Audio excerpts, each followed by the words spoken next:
Sir, क्या मैं बाबर का स्पोक्स पर्सन हूं? क्या मैं जिना का स्पोक्स पर्सन हूं? क्या मैं औरंगजेब का स्पोक्स पर्सन हूं? बताइए सर, आखिर मैं कहां तक आप मुझे लेकर जाएंगे?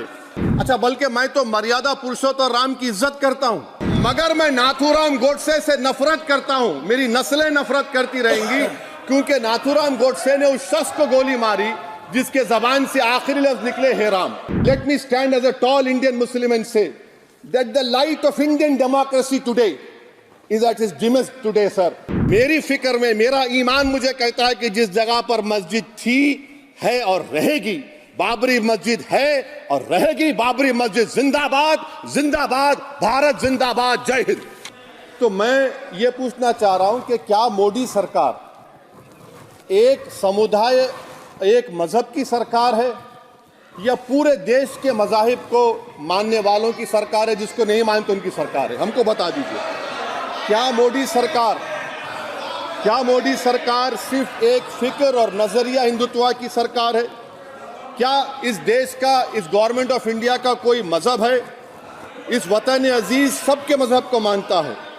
सर, मेरा मानना है कि इस देश का कोई मजहब नहीं है।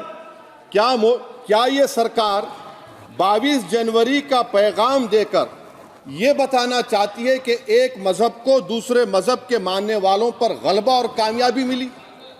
क्या आइन इसकी इजाजत देता है?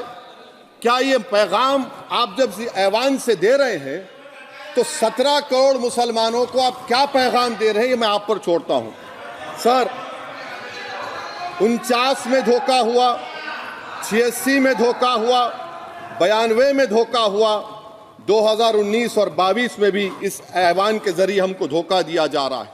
और अफसोस के साथ कहना पड़ता है सर कि मुस्लिम अक़लियत को हमेशा ये कहा गया कि तुमको भारत के शहरी बरकरार रहने के लिए एक बहुत बड़ी कीमत तुमको चुकानी पड़ेगी, और हम पर इल्जाम लगा दिया गया।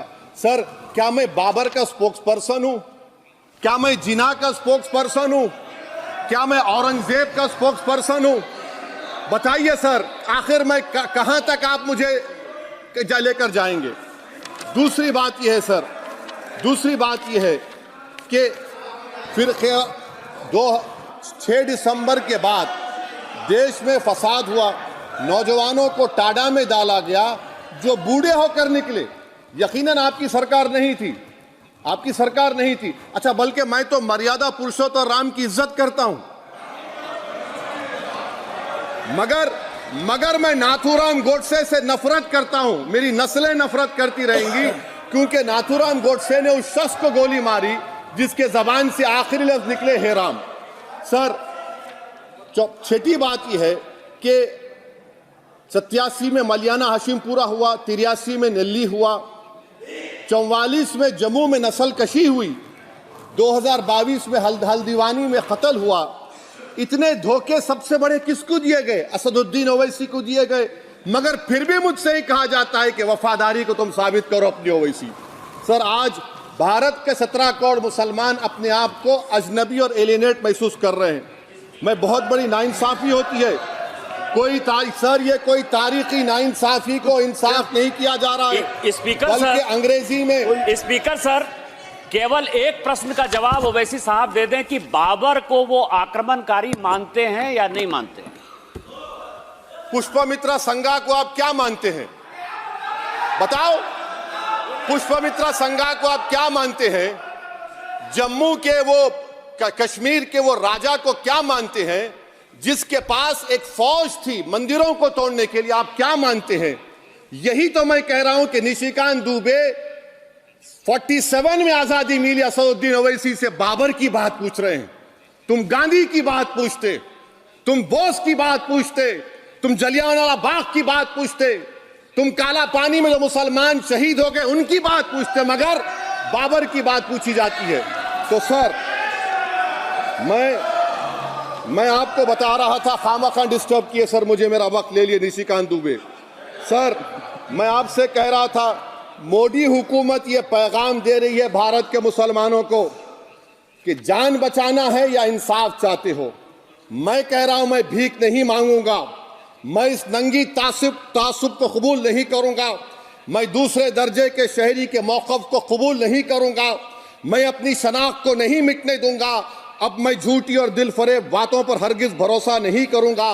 मैं वो काम नहीं करूंगा जो बीजेपी और नाम निहाद सेकुलर पार्टियां चाहती हैं। मैं वो काम करूंगा जो आपको पसंद नहीं है, संविधान के दायरे में रहकर। सर, कंक्लूजन में मैं आपको बताना चाहता हूं कि आज इस देश को किसकी जरूरत है। इस देश को अयोध्या में, तारीख शायद नहीं पढ़ते होंगे, मौलाना अमीर अली कौन थे, पुजारी बाबा रामचरण दास कौन थे, अयोध्या के पुजारी थे।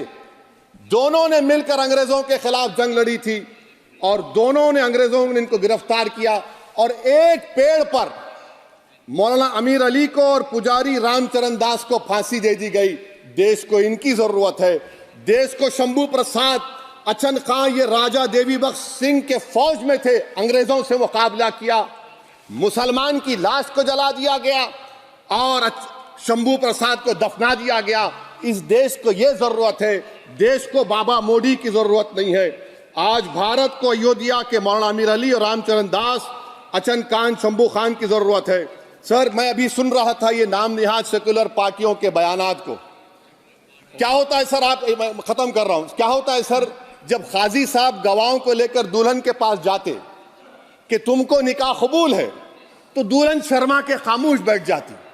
तो इनकी खामोशी रजामंदी की अलामत है। जी जी। तो सर, मैं खत्म करने से पहले यह बताना चाह रहा हूं कि जब वजीर आजम जवाब देंगे तो क्या वो भारत के 140 करोड़ जनता के लिए जवाब देंगे या फिर सिर्फ हिंदुत्व की फिक्र रखने वालों का जवाब, मैं खत्म कर जवाब देंगे। मैं ये देश, दुनिया, मुसलमान देख रहा है। सर, मैं आपको ये भी बताना चाह रहा हूं, आखिर में कंक्लूड कर रहा हूं सर, 1 मिनट चाहिए, 1 मिनट चाहिए सर। सर, मेरा मानना यह है कि आज मैं बहैसियत एक भारत के गयूर मुसलमान के, let me stand as a tall Indian Muslim and say that the light of Indian democracy today is at its dimmest today, sir. Sir, in conclusion, मेरी फिक्र में, मेरा ईमान मुझे कहता है कि जिस जगह पर मस्जिद थी, है और रहेगी, बाबरी मस्जिद है और रहेगी। बाबरी मस्जिद जिंदाबाद, जिंदाबाद, भारत जिंदाबाद। जय हिंद।